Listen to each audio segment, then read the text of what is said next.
সভাপতি, দুইবারের শ্রেষ্ঠ পুরস্কার প্রাপ্ত চেয়ারম্যান জনাব আব্দুল মান্নান খানের প্রতীকের আজকের এই গণমিছিলে আমি আপনাদের সবাইকে নির্বাচন পরিচালনা কমিটির পক্ষ থেকে আপনারা দূর দূরান্ত থেকে যারা আসছেন তাদেরকে আন্তরিক অভিনন্দন জানাই। ভাইরা আমার, হাজার বছরের শ্রেষ্ঠ সন্তান বাংলাদেশের স্থপতি যার নির্দেশে ৩০ লক্ষ মানুষ জীবন দিয়ে ২ লক্ষ বাংলাদেশ সংগ্রামের বিনিময়ে আমরা যে স্বাধীনতা পেয়েছি, সেই স্বাধীনতার জনক বঙ্গবন্ধু শেখ মুজিবের কোরআনের পক্ষে দাঁড়িয়ে আপনাদেরকে জানাতে চাই, আমরা গত ৭ই জানুয়ারি প্রতিবাদের ভিতর দিয়ে শেখ হাসিনার নির্দেশে ৫ বছরের দুঃশাসনে মায়ের কবর দিয়েছি। আমরা আগামী ২১ তারিখে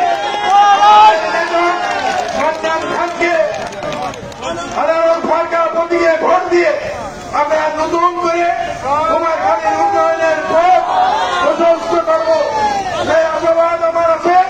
এখানে আমাদের মাঝে উপস্থিত হয়েছেন আমাদের কুমারখালী খোকসার জনমানুষের নেতা, আমাদের খোকসার কুমারখালী ৪ আসনের এমপি মহোদয়ের প্রতিনিধি। এখানে আমাদের মাঝে এসে উপস্থিত হয়েছেন শেখ আব্দুল মাহমুদ। আমরা পেয়েছি তার ভাগিনে চট্টগ্রাম ইউনিয়নের ভাইস সাবেক প্রেসিডেন্ট, সাবেক সভাপতি, সাবেক চেয়ারম্যান, আমাদের যুবলীগের আহ্বায়ক যারা মনির হাসান নিন্টু। আমরা এখানে পেয়েছি চাঁদপুরের অভিসংক্ষিপ্ত নেতা, চাঁদপুরের চেয়ারম্যান, যিনি গত ৭ই জানুয়ারি সর্ববেশি সর্ববৃহৎ ভোট দিয়ে লোকসভাকে বিজয়ী ঘোষণা করেছিলেন, সেই রাশিদুজ্জামান তুষার। জগন্নাথপুর ইউনিয়নের সাবেক চেয়ারম্যান জনাব ফারুক আহমেদ খান। এখানে নন্দরামপুর ইউনিয়নের সাবেক চেয়ারম্যান আমাদের নজর আলী। আমাদের খয়া ইউনিয়নের আমাদের ভাই জামিল হোসেন বাচ্চু প্রয়াত, তার সুযোগ্য সন্তান কুমারখালী কুষ্টিয়া স্বেচ্ছাসেবক লীগের সভাপতি ইয়াসির আরফাত তুষার। এখানে উপস্থিত আমাদের বাগুলা ইউনিয়নের চেয়ারম্যান আমাদের দাবা বিশ্বাস। এখানে উপস্থিত চট্টগ্রাম ইউনিয়নের চেয়ারম্যান মিজানুর রহমান লুৎফর রহমান সাহেব। এখানে সিরাইদা ইউনিয়নের চেয়ারম্যান আমাদের প্রান্তীয় নেতা জনাব আব্দুল হক সাহেবের ভাগিনে বিপ্লব, দাদি বিপ্লব। এখানে উপস্থিত বিভিন্ন ইউনিয়নের নেতা কর্মীরা, যাদের আহ্বানে আপনারা এখানে আসছেন বিশেষ মেহমান হিসেবে। এখানে উপস্থিত হয়েছেন জাতীয় পার্টি কেন্দ্রীয় কমিটির সাংগঠনিক সম্পাদক জনাব সুমন আশরাফ। এখানে উপস্থিত হয়েছেন ছাত্রলীগের নেতৃবৃন্দ, কৃষক লীগের নেতৃবৃন্দ, স্বেচ্ছাসেবক লীগের নেতৃবৃন্দ, যুবলীগের নেতৃবৃন্দ। ভাইরা আমার, আমাদের এই অনুষ্ঠান আপনারা সম্পূর্ণ সার্থক করেছেন। মান্নান খান বলেছে যে সর্বজীবনের শেষ মুহূর্ত পর্যন্ত এই ঋণ আপনাদেরকে শোধ করবেন।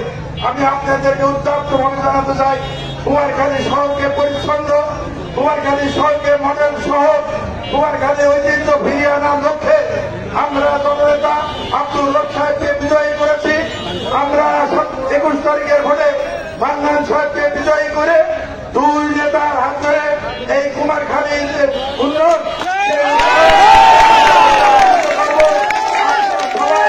কষ্ট করে আমাদের মোবাইল আপনাদের এখানে হাজির হয়েছেন। আপনি সবাইকে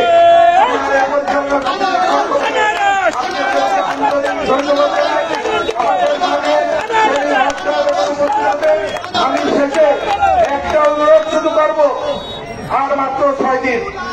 এই ৬ দিন আপনারা বাড়ি গিয়ে দাঁড়ে দাঁড়ে ভোট চাইবেন। আমাদের প্রতীক আনারস, আমাদের নেতা আব্দুল মান্নান খান, যিনি দুইবার বাংলাদেশ সরকারের শ্রেষ্ঠ চেয়ারম্যান নির্বাচিত হয়েছেন, যিনি 5 বার খুলনা ডিভিশনের শ্রেষ্ঠ চেয়ারম্যান নির্বাচিত হয়েছেন। উনি পরীক্ষিত একজন মানুষ। আমরা কুমারখালীর মানুষ, তাকে বিজয়ী করে আমরা আবার